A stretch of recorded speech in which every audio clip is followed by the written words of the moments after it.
public comment meeting for those who, mostly to help answer questions for our taxing districts on how this would affect them. If you do wish to speak, if you're on the Zoom platform, your mute button is on the lower left-hand side. And I believe for those on the phone, you would need to do a *6.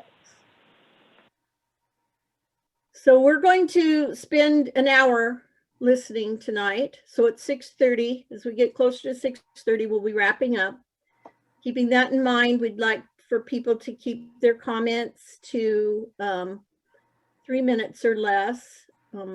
If your question doesn't get answered, then if you'd like to come back in again, we want to give as many people as we can an opportunity to ask a question or make a comment. The reason we are here this evening is Avangrid Renewables has asked us to consider a RRED zone, which is a rural renewable energy development zone for to excuse their taxes for up to at least 3 years. Hello, Brian.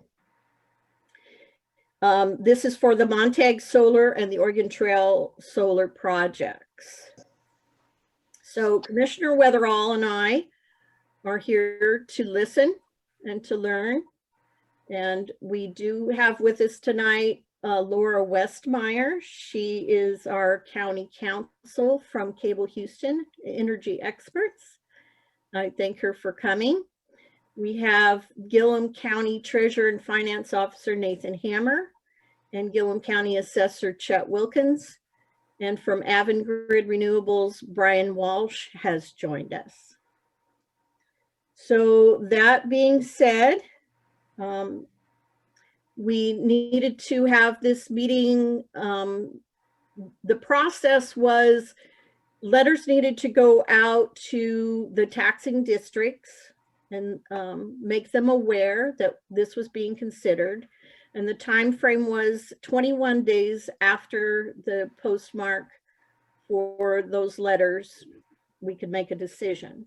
And 7 days prior to that meeting, at least 7 days prior, we could have a public comment time. So that's what we're doing this evening.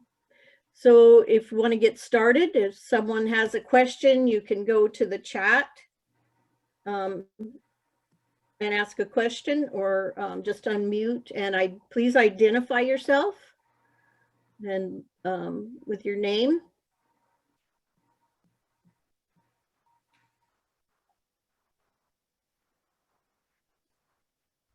No one has any questions?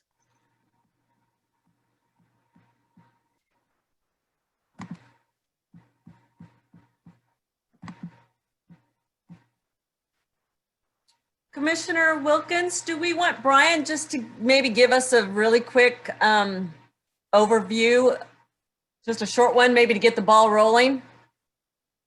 That would be great. If everybody's shy right off the bat. I can fill some time for sure. I'm happy to do that. Is my audio okay? I'm in a room with a bit of an echo, so I apologize for that. Good.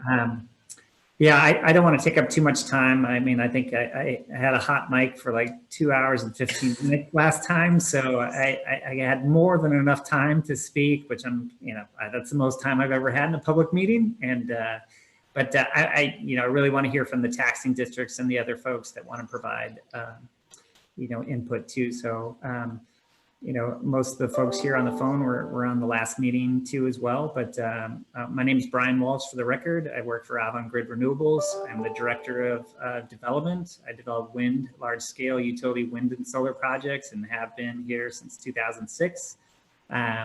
We own and operate 3 operating wind projects. Four. In Gilliam County, our Montague Wind Project, Leaning Juniper A, Leaning Juniper B, and Pebble Springs.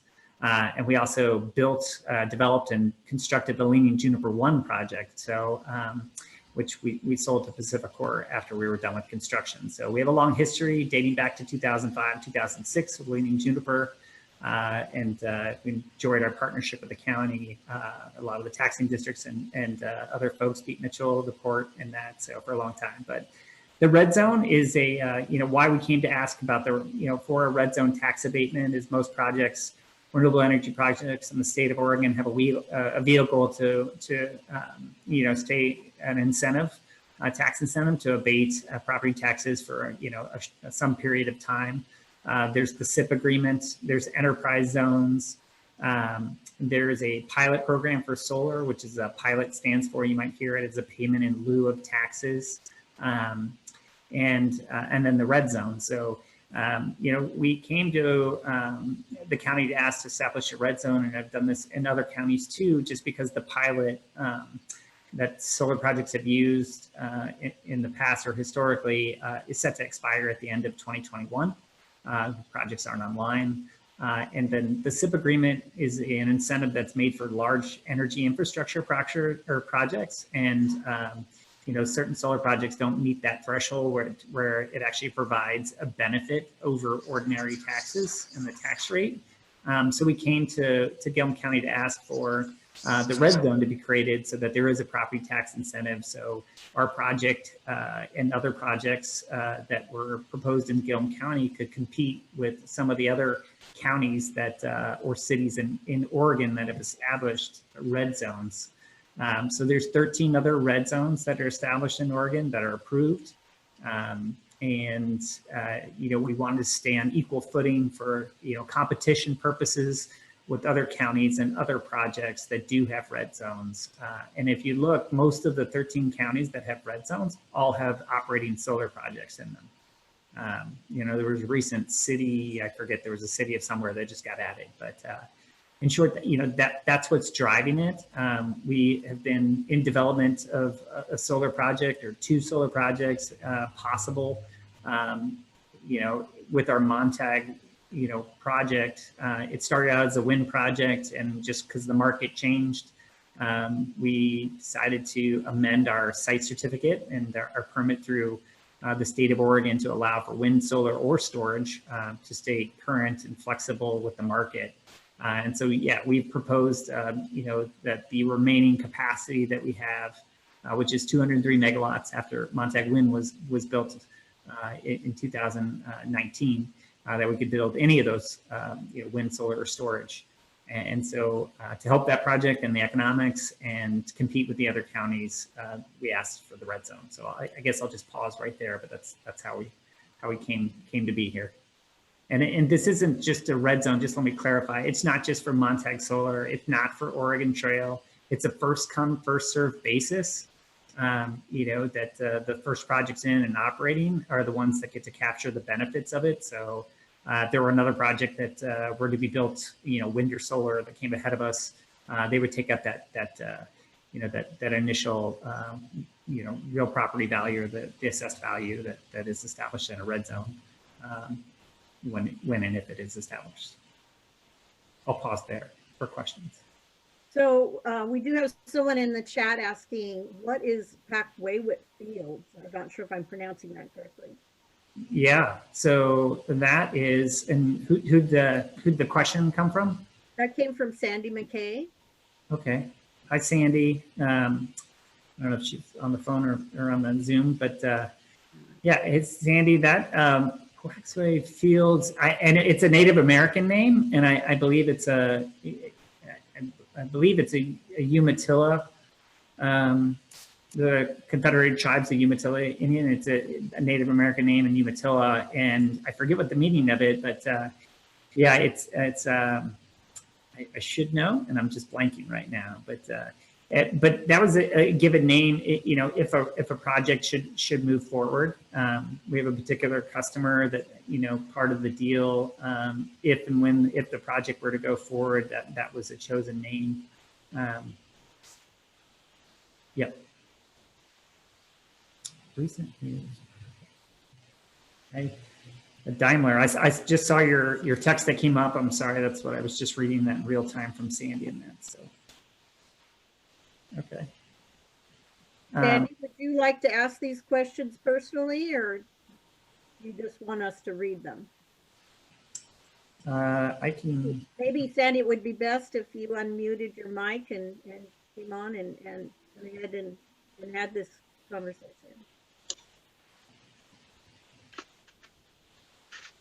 Sure. So basically, I recently saw an article that said Daimler Trucks was going to start buying a lot of their green energy and go carbon neutral.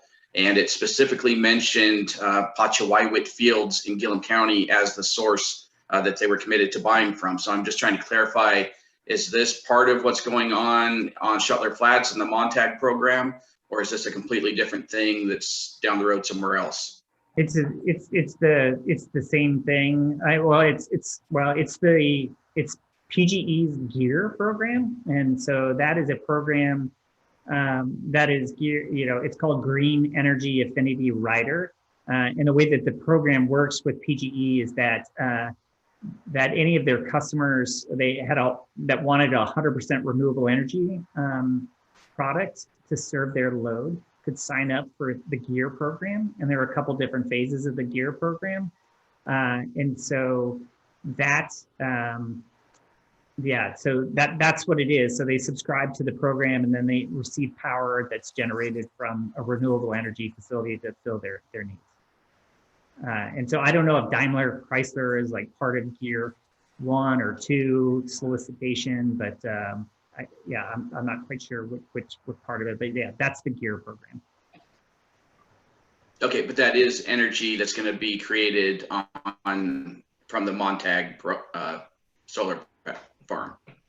I don't know for sure. Like I know that PGE oftentimes gets naming rights for their programs or for their projects, so they like those. So that wouldn't be uncommon for them to choose that name or a name, and so that might be the name project. I'm not sure, and that could be, like I said, one of multiple projects that they're buying power from. Thank you for that question, Sandy.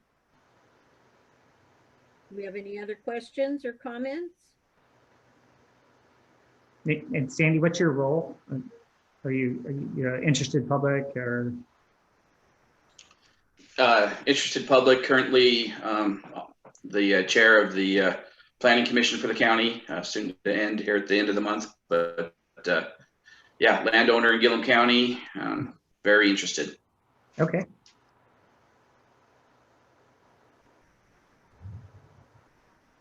Brian, this is Steve Schaefer, Condon, Oregon. What is the megawatt size of these two solar farms? Can you split them for me, total megawatts? Yeah. So we have a remaining 203 megawatts of interconnection capacity at the DPA Slat substation where our Montag wind project interconnects now. And so any of the projects could be take up that remaining 203 megawatts capacity. But right now, like we're envisioning right now, the Montag solar project to be 162, and then the balance of that would be 41 megawatts, which could be, again, it could be wind, solar, or storage, or any combination. I'm like, personally, for me, I'd love to do a hybrid project and see a wind, solar, storage project out there. And we're permitted for that flexibility. But the thing with the 41 megawatt project, it just doesn't have economies of scale. So that one in particular could use all the help it could get, including a property tax exemption.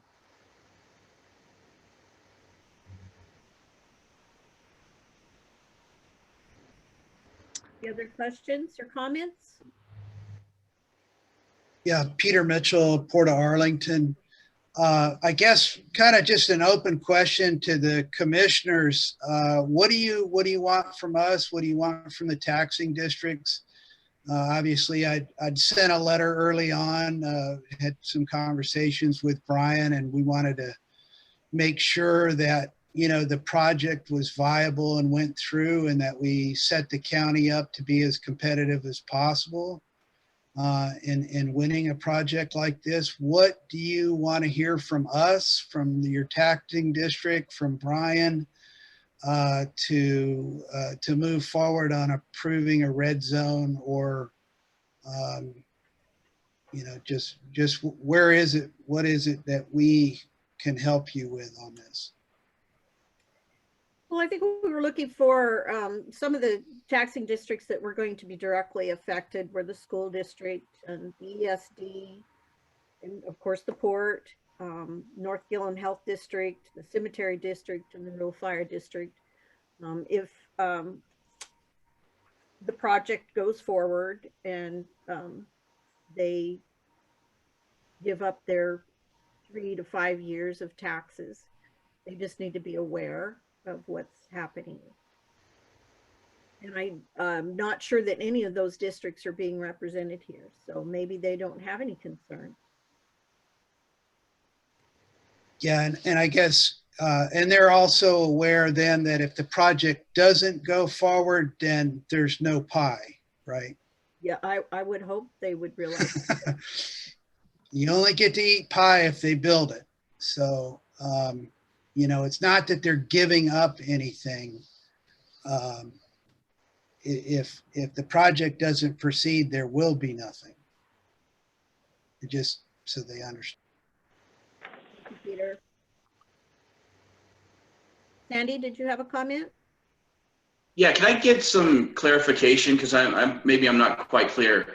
My understanding was that the Montague project was agreed to originally as part of the SIP. It was all agreed to, and then part of that wind farm was converted to solar. So is that part that was converted to solar no longer a part of the original existing SIP agreement?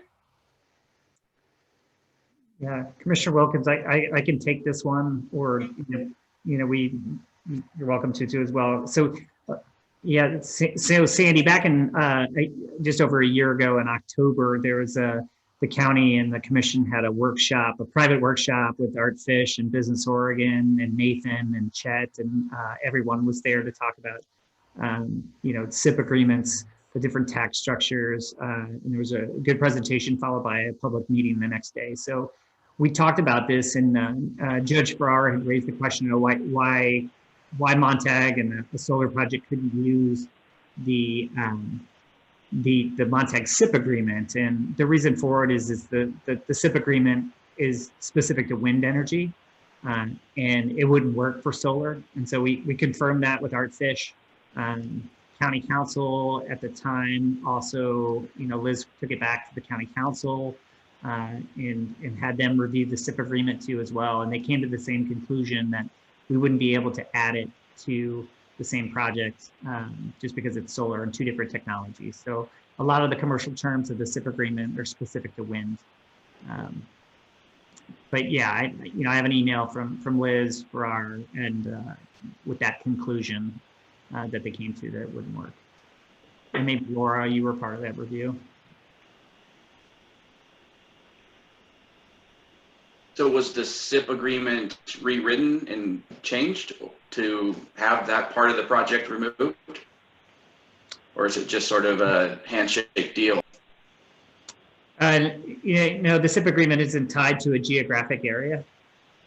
You know, it's to the project. So if we don't build it, then, you know, we could choose to build it. And you're right. Like if the 41 megawatt part of the project ended up being, you know, a wind project, we could put that into the SIP agreement, I believe. But the SIP agreement it's still there. I know Erin Hansen from Avangrid is on the phone too as well, and she might be able to weigh in on the mechanics of it. But, you know, for us, the SIP agreement, it has a statutorial period too as well. So, you know, the value of the SIP agreement is to get the full 15-year exemption. Once the clock starts with the project, it goes, it starts and the exemption period, you know, is ticking at that point. You know, that's one of the reasons why we separated the Montague site or the Montague project from the SIP agreement, because the original SIP agreement was between Pebble Springs, Leaning Juniper, and Montague. But, you know, we built the projects 9 years apart. And so there wasn't much left of value of the SIP agreement for Montague. So we split it out and it's its own agreement. I don't know if I answered your question, Sandy, but let me know if I didn't, and I'll try and answer it better. Commissioner Wilkins, may I ask a question? Yes, Mr. Ruark, please do. Yeah, it's Les Ruark, Rock Creek. I'd like to back up just a minute here and ask Brian if he could identify the date of the private meeting that he just spoke of and the following public meeting. And I'd also like to know if at the private meeting, in addition to the county officials he identified, and I assume the county's council, was there a quorum of the county court involved in that portion of that two-day affair? This is the first I've heard of that. I probably missed whatever announcement there may have been of it, but I'd be interested in learning that information. Is someone that's on the phone or the Zoom tonight able to identify that for me? Hey, Les, I'm looking at my calendar, but Leslie, just to clarify, the workshop that was the day before, I think that was maybe just for county staff, but I wasn't part of that. I was just part of the public hearing on the next day. And I assume that would have been like the first or third Wednesday of October 2019.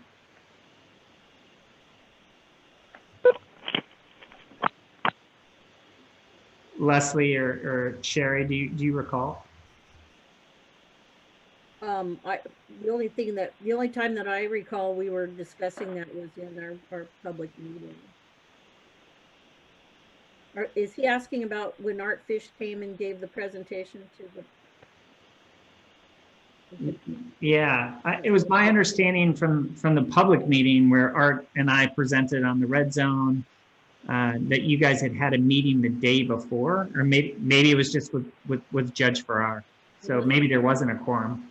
No, I think it must have been just with Judge Farrar. I'm not aware of what that was. Nathan, were you part of that? Sherry, or Commissioner Wilkins, this is Teresa, Administrative Assistant for Gilliam County. I was just looking, and in our minutes, we had a work session on October 2nd. Art Fish was there, and then, excuse me, and then, yeah, we had a work session on October 2nd, and the minutes, Les, will be on the website. It was just a work session. Yeah, thank you, Teresa. I do faintly recall the session that involved Art Fish, but I think I'm following where you guys are. But that is an interesting situation if it were to have occurred that way. But anyway, thank you. Thank you, Teresa. Yes.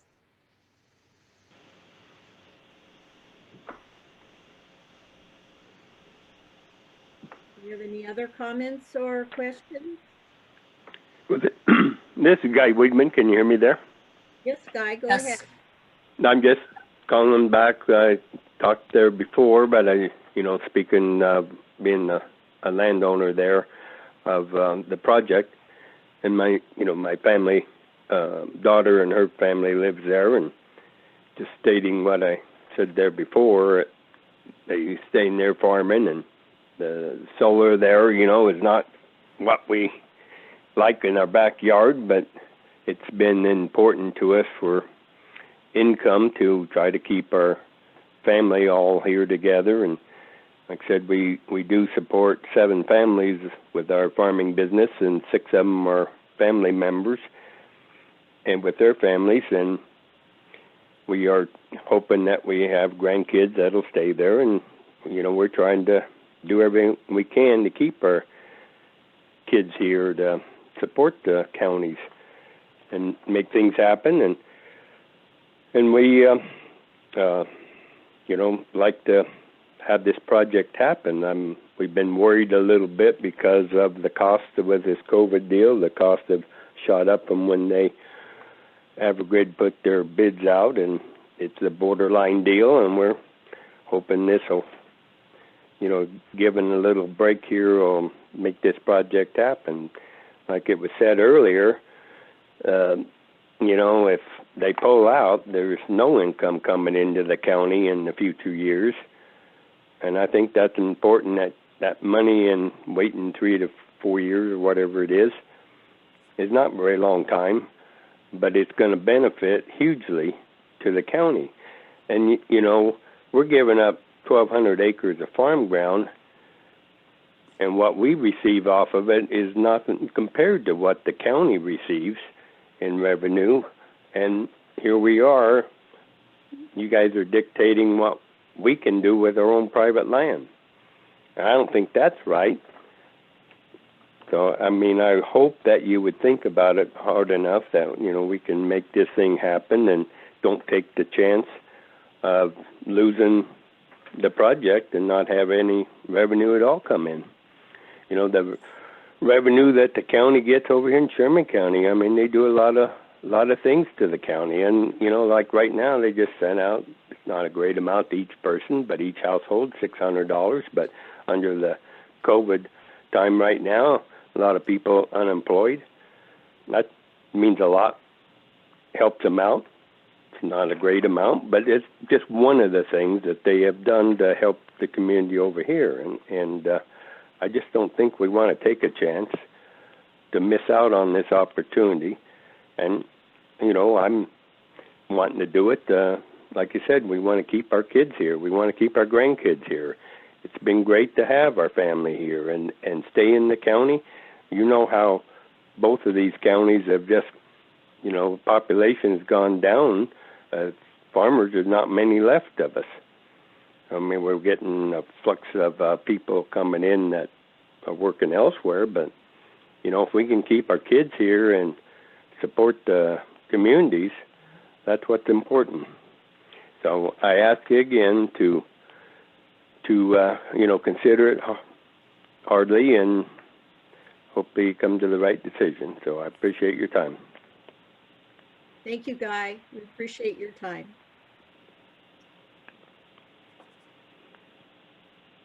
Any other questions or comments?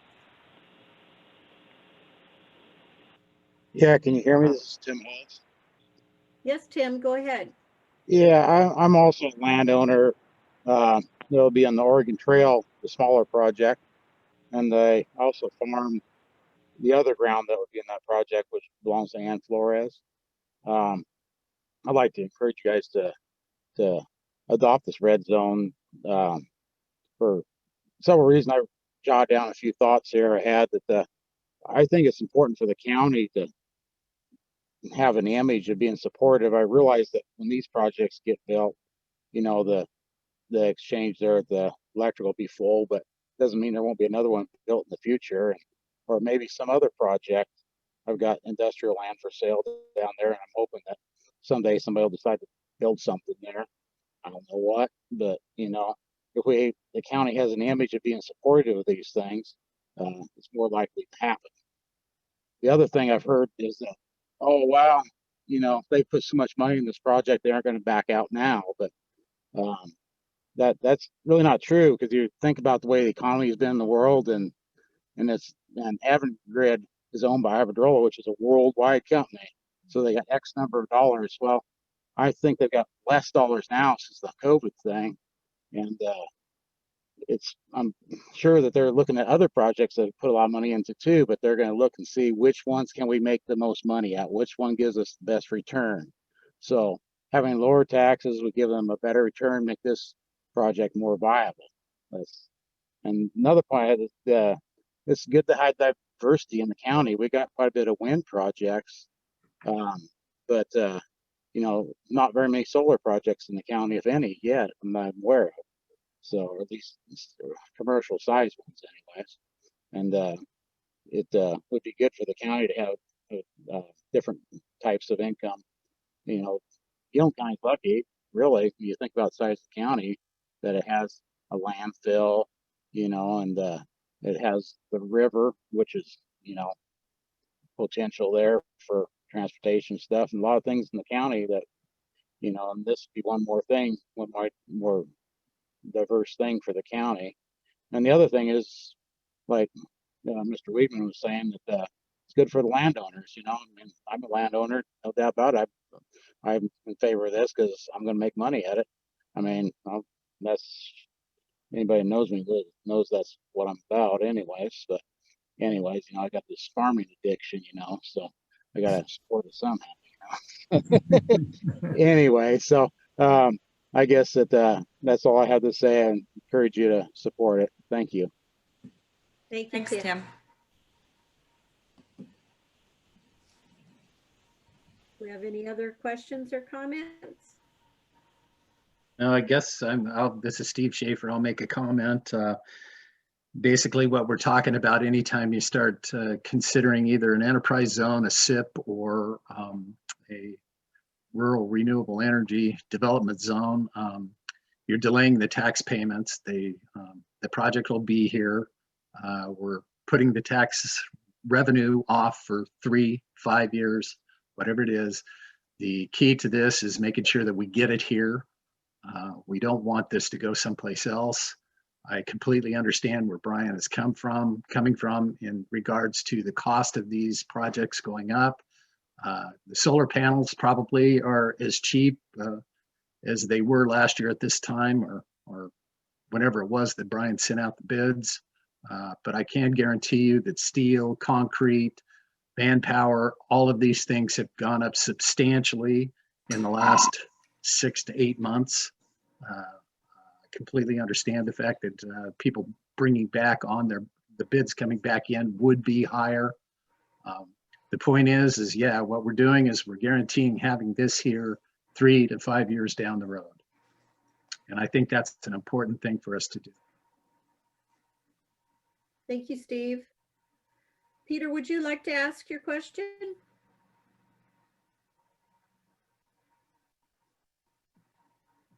I was just curious, you know, at 162 megawatts, I mean, we've seen a lot of solar projects go up around the state, but they're relatively small and almost insignificant power production. 162 megawatts of solar, which is, you know, that's a very significant amount of solar. I was wondering, is this one of the largest projects in Oregon or the Pacific Northwest that would go in one spot?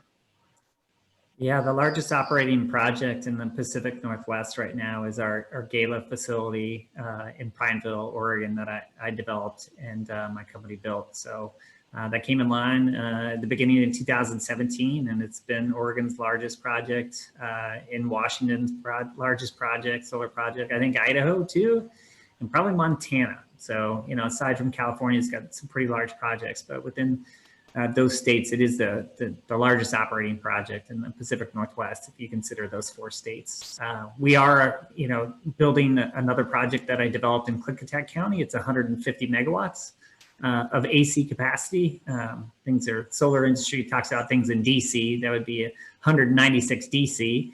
And this project, should it be built, would you know, roughly around 210 megawatts DC. So it would be the largest project in the Pacific Northwest. And they're really, like, Washington's largest project is 28 megawatts DC, 20 AC right now. I don't know what Idaho's biggest one, but they don't have large solar projects there either. So yeah, the largest project operating right now in the Pacific Northwest is ours at 56 megawatts or 69, 70 megawatts DC. And that's the Prineville. That's the Prineville. And I'm happy to give anybody a tour of a facility, of our Gala facility. I'm headed there tomorrow morning to give a tour to the Gilliam County, one of the commissioners, planning director, and the economic development director. I'm very proud of that project, and happy I can do that for any of the anybody really. I'm out here. It helps my job for people to understand what a solar project looks like, what it sounds like, you know, and what it means. So. That's an open invitation. I've thrown it out there before and be happy to do that too as well. Thank you. Thank you, Peter. Mm-hmm. Stephen, did you have a question? I see you've unmuted. Hey, how y'all doing? Can you hear me? Yes. Great. This is Steve with the Times Journal. I have a couple questions. The Montague and Oregon Trail projects are supposed to be ending by 2023. Is that correct? Ending in what regard? Like the permit? I'm sorry, yes. Construction is supposed to be completed by 2023.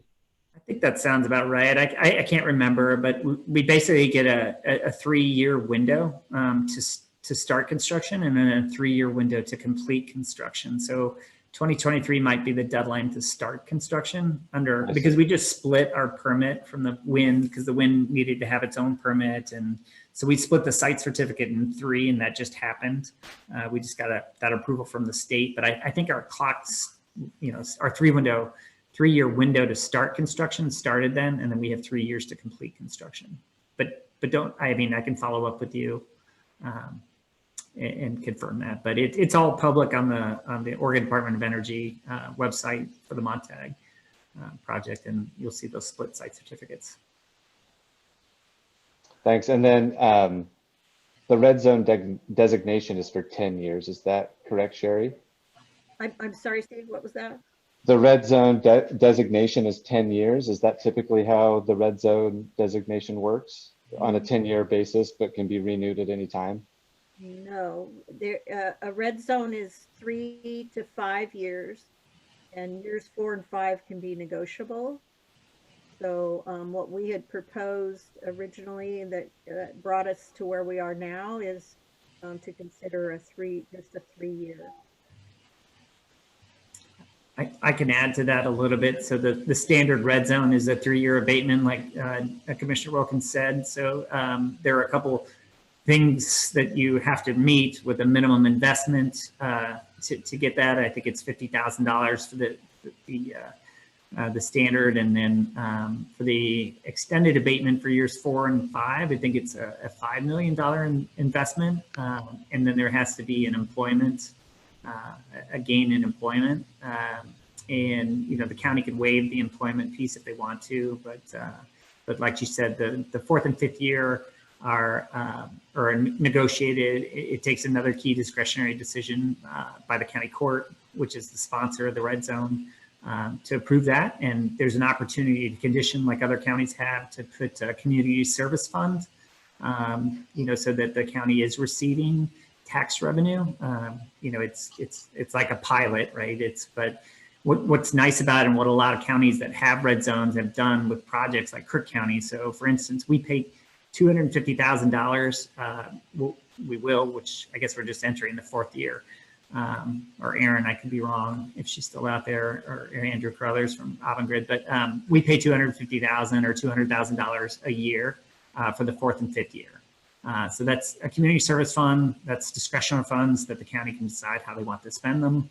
Similar to the SIP agreement. So it's a vehicle too, if there are projects that the county would like to see done, like maybe the Condon pool or something else that's out there, then those dollars could be earmarked for a project like that.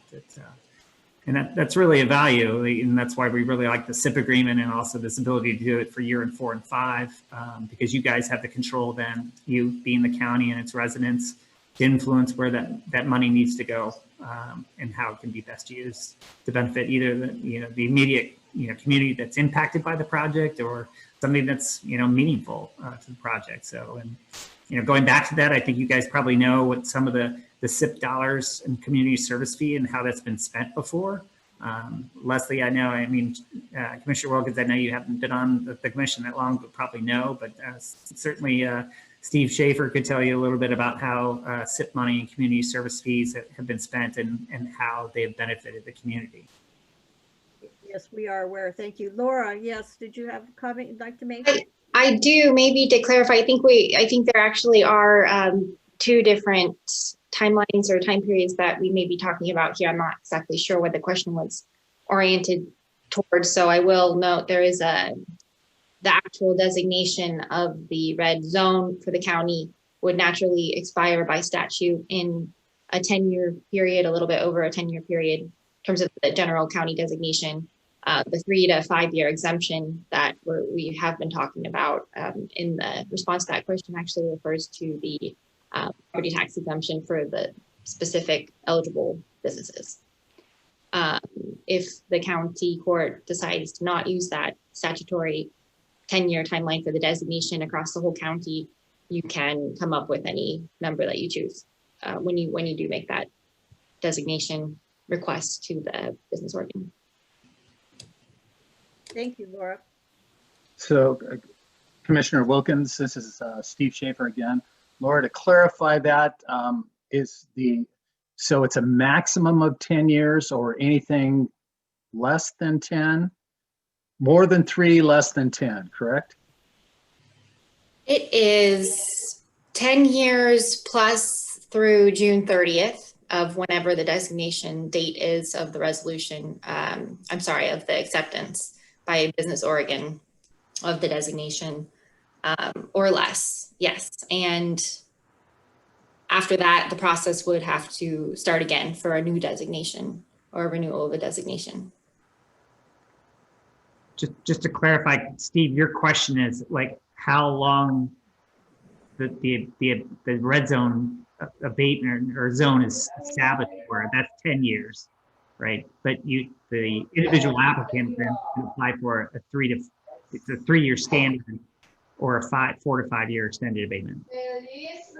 Yeah, I think the abatement part is separate, exactly. So I think that's what I was reading, that it was a 3-year abatement conditional up to 5 years, but the designation of the red zone in itself as a red zone would last 10 years.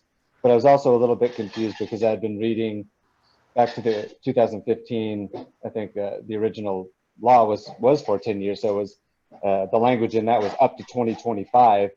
And I haven't really seen, I briefly spoke with Art Fish about this, but and I was trying to wrap my head around it. But so I was, also wondering, could it go beyond 2025? Is it expected to? And then Art told me that Malheur County, I think, even though they had a recently passed red zone, they immediately extended it beyond that 10 years to try to lure more investment, from what I kind of understood. Yeah, I can't speak to the time period. I'm not as knowledgeable, but what other counties I can tell you about, they have the ability to, so you can approve a red zone for up to 250 million of real property value. I don't know, Aaron can bail me out. It's not the assessed value, but the real market value, sorry. Up to 250 million. And some counties like Crook County that already have, 3 operating solar projects, they exceeded that 250 million of real market value property, and then they refreshed it. And so you can do that. Maybe that's what Malheur County did, or maybe they did extend it beyond the initial 10 years. I don't know, but there is the ability for the county or the sponsor, like the city of Pilot Rock would be the sponsor for that one that you put up there. But yeah, you can extend the real market value and refresh that. So yeah, I'll leave it at that.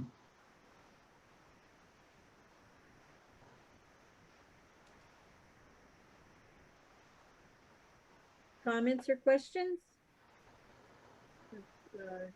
Nathan or Chet, do you have anything that you'd like to add, or?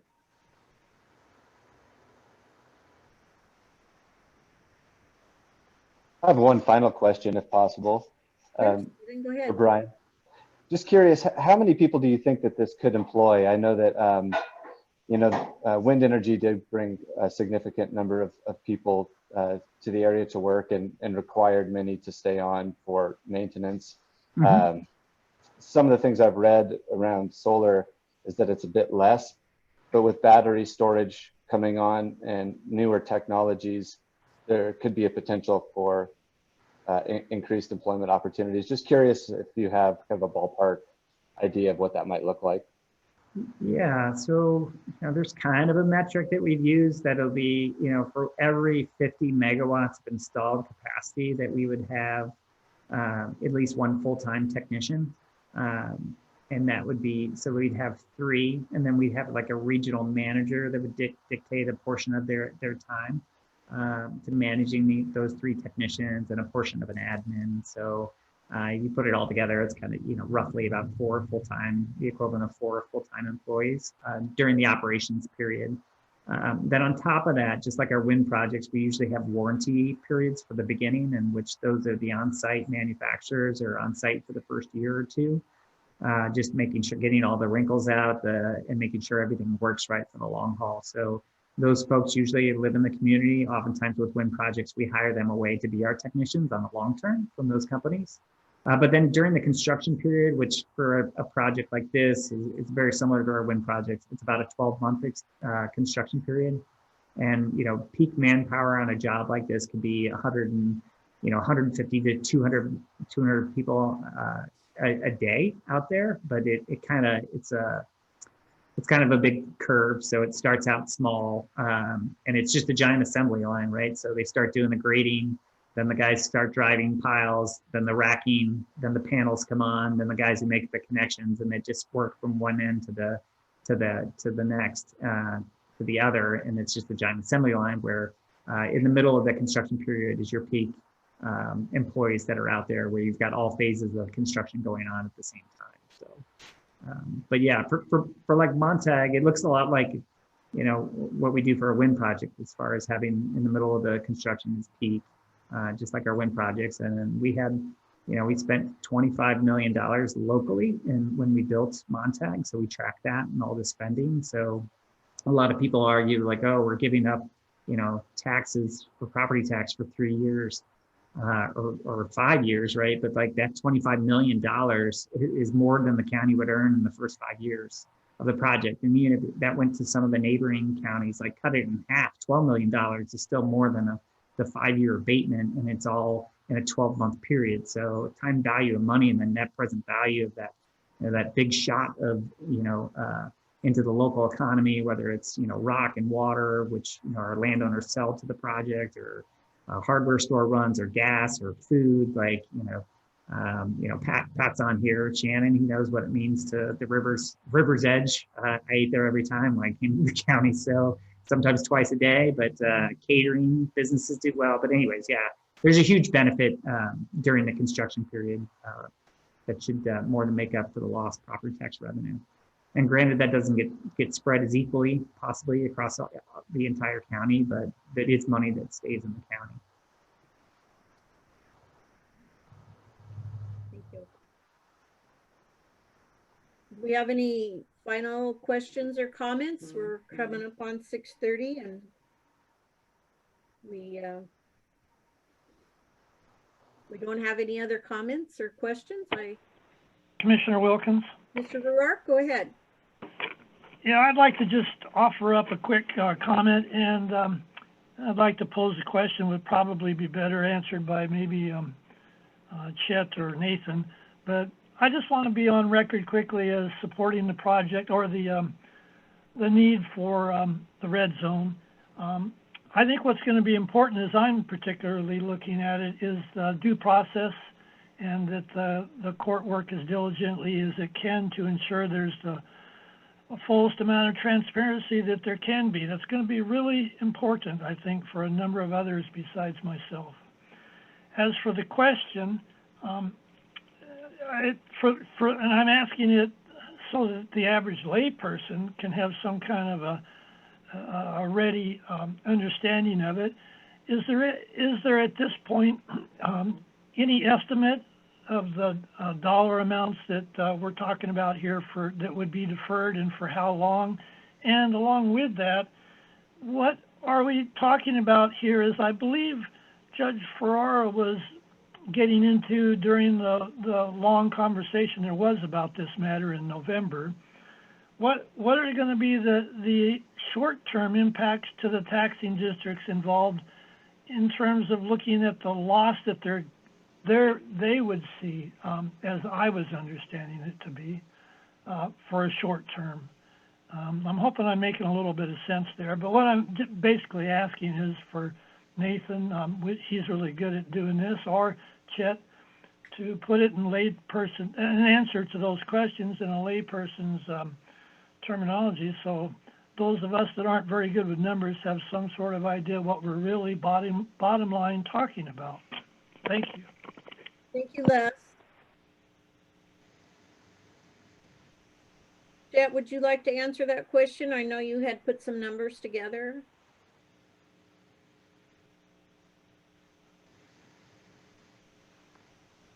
No chat. We just see his name. He's not really there. How about you, Nathan? Can you answer that for us? Well, I'm here now. There he is. There he is. Sorry. I'm not used to having to do *6. The other platforms, we usually just have to unmute it. I used your $1.7 million tax savings example that you used, Brian, and that came out to about a $160 million project. Does that sound reasonable? Yes. Okay. So in that case, Les, on a $160 million taxable value, I can give you a breakdown of what each district would lose every year in tax revenue if the project is built and given the exemption. Is that what you're asking for? In part, go ahead. Whatever you want to say in terms of an answer to what I was asking about. Okay. So using the example of a project that was valued at $160 million, the county, their loss of taxes would be $615,000 a year. North Gilliam Health would lose $150,000 roughly. The North Central ESD would lose about $311,000, and the Arlington School District would lose $488,000. The North Gilliam Fire Department would lose about $85,000. The North Cemetery would be $25,000, and the port $22,000. But if the entire amount of $250 million was actually used up by this project or another project, you know, those numbers almost double. And I can give you the breakdown of that if you'd like, or, you know, that's. Commissioner Wilkins, Commissioner Weatherall, I'd like to suggest that whatever Chet's office can put out there along these lines in terms of the actual impacts that are estimated, and maybe what Nathan can add to that, I think it would be beneficial if something of that sort were either posted on the website or made available at the next county court meeting. Okay, Les, thank you. This is Pat Shannon from Arlington, Commissioner-elect. If we put a statement out like that, I think it should also consider what the taxing districts will lose if the project does not happen at all. Agreed. I'm a gambler, not a gambling type person, and my analogy on this is I'd rather take what's there available than risk what I've got on something that I might lose it all on. So I'd like to see, if we're going to put the information out there and what they lose, let's not talk about just what they lose if we give an exemption, because there's a big loss if the project doesn't happen. Yeah, Commissioner Wilkins, Commissioner Shannon, I would certainly agree with that. My objective here is just to make the public aware of the actual dollar amounts we're talking about from both perspectives. Yeah, Les, we were really hoping that some of those representatives from those taxing districts that are going to be directly affected would participate and learn some of these things, but that doesn't seem to be happening except for the port. We appreciate the port being here tonight. Yeah. Hey, Chet, can you just clarify that, like, that total, what was the total for the taxing districts for, and was that based on 1 year or for the 3-year standard of data? No, that would be for 1 year. I just ran it through as if it was taxable for 2020 with our tax rates for this year. And I did it at $160 million, and it came out to $1.699 million of lost tax revenue. But, you know, Pat has a good point. That's just the initial year, and there's going to be depreciation that happens. And by year 4, then they would receive all that revenue. Yeah.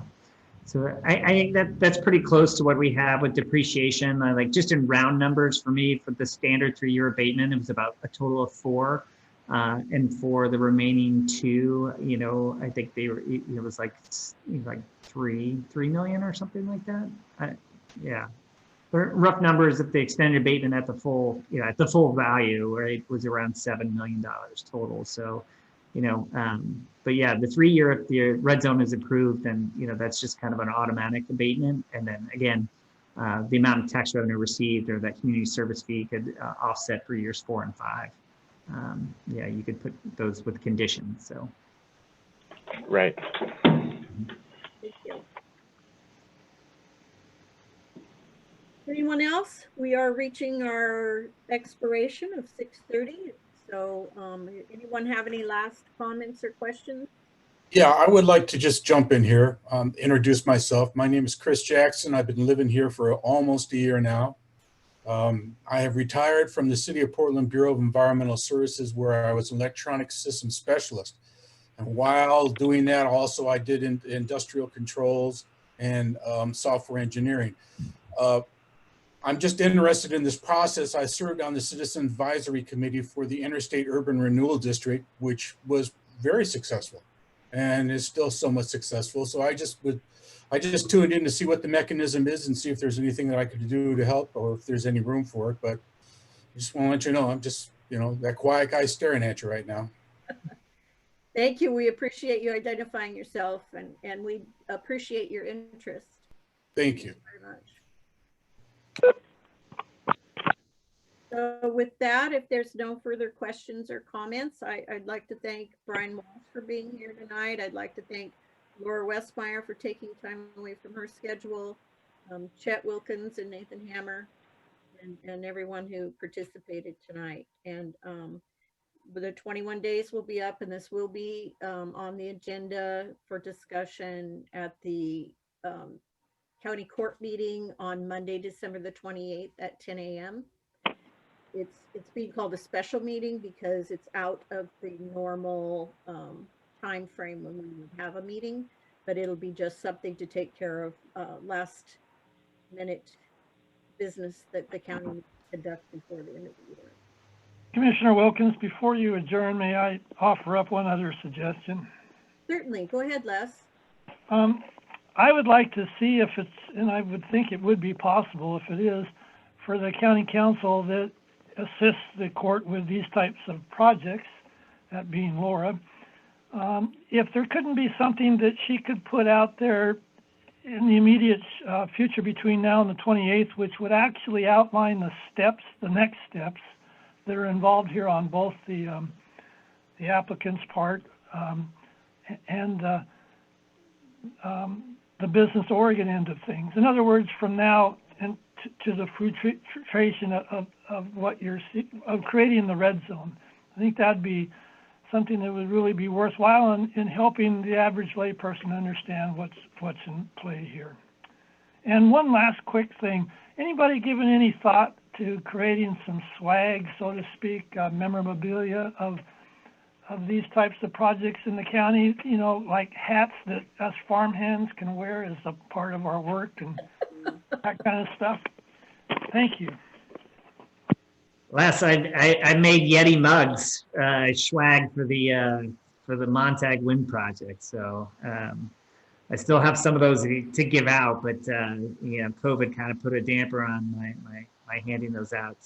But anyways, when we get to be free birds again, I have some swag mugs. I might be able to save one for you. Thank you, Les. And in the meantime, the process that's required for doing the red zone is available on the Business Oregon website, because this is a Business Oregon process that we have to follow. I can give the 15-second for Les on the process, since I've been through this in a couple other counties, but I might miss them all, and Laura might have a better idea. But anyways, at the next meeting, there has to be a vote, and then there's a resolution, which there's a template on the Business Oregon site. So the county has to pass a resolution, and they are going to have a decision to make on, the amount of real property market value to go in the initial red zone, and then that goes off to Business Oregon for acknowledgement, but they don't have to pass it. But it's a pretty simple process compared to what it takes to establish an enterprise zone. It's pretty light process comparatively for the county to do that. But the next step would be a vote and deciding on the particulars of the geographic area for the red zone to cover. So there's flexibility to do that on the 28th, and then the amount to be set,